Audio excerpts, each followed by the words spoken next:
ইউরোপের দেশ Montenegro tourist visa Bangladesh থেকে এপ্লাই করা যায় কিনা? ঠিক এই বিষয়টি গতকাল থেকে আমাদের কাছে জানতে চেয়েছেন আমাদের বিভিন্ন আ সোশ্যাল মিডিয়া সহ আমাদের হটলাইন নাম্বারে। তো আমি মূলত আজকের এই ভিডিওতে কিভাবে আপনি মন্টিনিগ্রোতে এপ্লাই করতে পারেন এবং কি ডকুমেন্টেশন লাগবে, প্রসেসটা কি, এমবিসি ফি কত এবং কতদিন সময় লাগবে, এই বিস্তারিত বিষয়টি আজকের এই ভিডিওতে আলাপ করার চেষ্টা করব। তো অনেকেই যে বিষয়টি জানতে চেয়েছেন যে মন্টিনিগ্রো ট্যুরিস্ট ভিসা কি বাংলাদেশ থেকে এপ্লাই করা যাবে কিনা? হ্যাঁ, আপনি চাইলে এখন বিএফএস এর মাধ্যমে বাংলাদেশ থেকে মন্টিনিগ্রোর জন্য এপ্লাই করতে পারবেন এবং তার পাশাপাশি স্টাডি পারমিট এবং ওয়ার্ক পারমিটও আপনি বাংলাদেশ থেকে জমা করতে পারবেন। তো আপনারা যারা ওয়ার্ক পারমিট, স্টাডি এবং ট্যুরিস্ট ভিসার জন্য এপ্লাই করবেন, যাদের ভ্যালিড ওয়ার্ক পারমিট আছে, আমরা শুধু এপ্লাইয়ের জন্য আপনাকে সহযোগিতা করতে পারবো।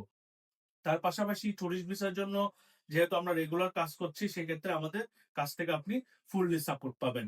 তো আমি এখন মূল ভিডিওতে চলে যাব। মন্টিনিগ্রো হচ্ছে ইউরোপের একটি সুন্দরবহুল দেশ এবং এটি অনেকেই টুরিস্ট ডেস্টিনেশন হিসাবে ঘুরতে যান। আপনিও চাইলে যেতে পারেন। সেক্ষেত্রে আপনার ১ম যে প্রসেসটি সেটি হবে বাংলাদেশের বিএফএস এর মাধ্যমে আপনাকে একটি অ্যাপয়েন্টমেন্ট নিতে হবে। যার জন্য ১ম আপনাকে কোনো পেমেন্ট করতে হবে না। কিন্তু ভিসার যে অ্যাপ্লিকেশন ফি $৩৫ সেটি আপনাকে আগে দিতে হবে। এবং বিএফএস এর যে সার্ভিস চার্জ ৪,৩০০ এবং একটি কুরিয়ার চার্জ আছে যেটি ম্যান্ডেটরি ৭,৭০০, সেটি আপনাকে সার্ভিসে সরাসরি গিয়ে পেমেন্ট করতে হবে। তার মানে আপনাকে ৩ ভাগে পেমেন্ট দিতে হবে। ভিসা ফি $৩৫ এবং বিএফএস এর চার্জ হচ্ছে ৪,৩০০ এবং কুরিয়ার চার্জ হচ্ছে ৭,৭০০। এবং কি ডকুমেন্টস লাগবে এবং কারা ভিসা পাবে?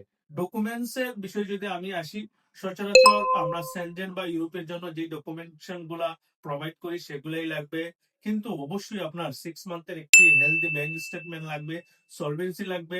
তার পাশাপাশি আপনার প্রফেশনাল ডকুমেন্টেশন, আপনার ফ্যামিলি টাইজ, আপনার country ties, source of fund, এগুলো আপনাকে ডকুমেন্টেশন মাধ্যমে প্রমাণ করতে হবে। এবং কারা ভিসা পাবে? যারা এগুলা প্রমাণ করতে পারবে এবং যারা বাংলাদেশে ব্যাক করবেন, এ ধরনের টুরিস্ট যারা হচ্ছে ডকুমেন্টেশন দিতে পারবেন, তারা পাবেন। কিন্তু অবশ্যই আপনি আপনার অ্যাপ্লিকেশনের আগে একজন অভিজ্ঞ কনসালটেন্ট দ্বারা আপনার ডকুমেন্টেশন গুলা যাচাই করে যে আপনি ভিসা পাবেন কিনা, তারপরে এপ্লাই করবেন। তো আপনারা যদি চান মন্টিনিগ্রো সহ বিশ্বের বিভিন্ন দেশের টুরিস্ট ভিসা এবং ভ্যালিড ওয়ার্ক পারমিট থাকলে সেটি এপ্লাইয়ের জন্য আমরা সহযোগিতা করতে পারি এবং স্টাডি পারমিট, এগুলোর সহযোগিতা প্রয়োজন হলে আমাদের SK visa express and travels এর রুশবি কমপ্লেক্সের ৩য় তলা অফিসে সরাসরি যোগাযোগ করতে পারেন। সবাই ভালো এবং সুস্থ থাকবেন। আসসালামু আলাইকুম।